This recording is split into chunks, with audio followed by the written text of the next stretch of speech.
Okay, so the project for this week is fabricating 2 platforms that will fit between the arms of a twin post auto lift. I need to build these because I have to solve my problem for storage. I do not have any room in my shop once the winter months come about, and I need to move the ATVs, UTV, lawnmower, snowmobile inside the shop, so space is definitely at a premium. The original idea was to simply build a small 4-post lift that would raise 2 ATVs up and out of the way. This would allow for more storage underneath for either lawnmowers or ATVs or snowmobile or what have you.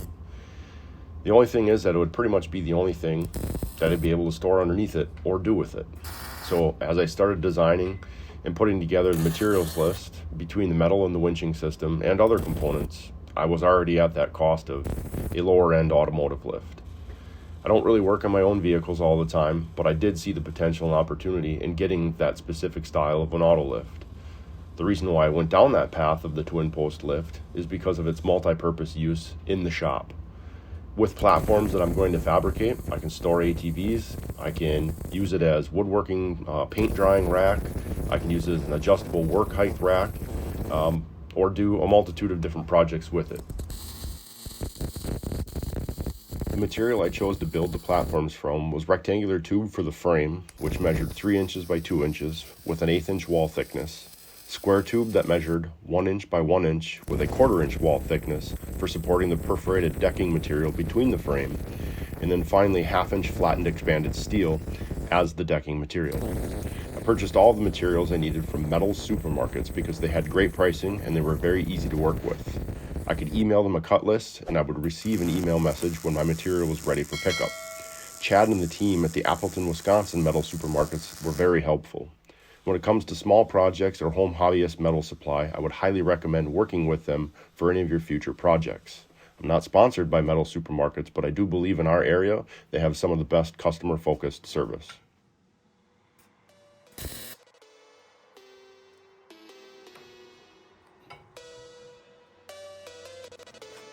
How does it feel?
If you were going to build these platforms, What material would you have made them out of?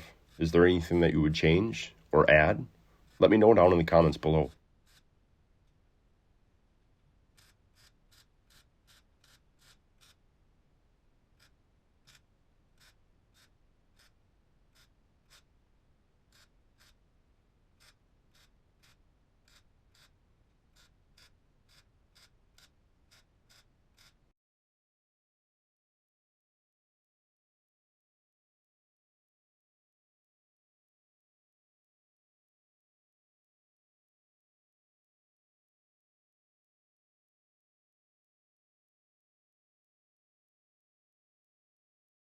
If you've liked this video and are interested, I've posted a link to the full version of the build at the end of this video. Don't forget to hit that like button and subscribe to my channel.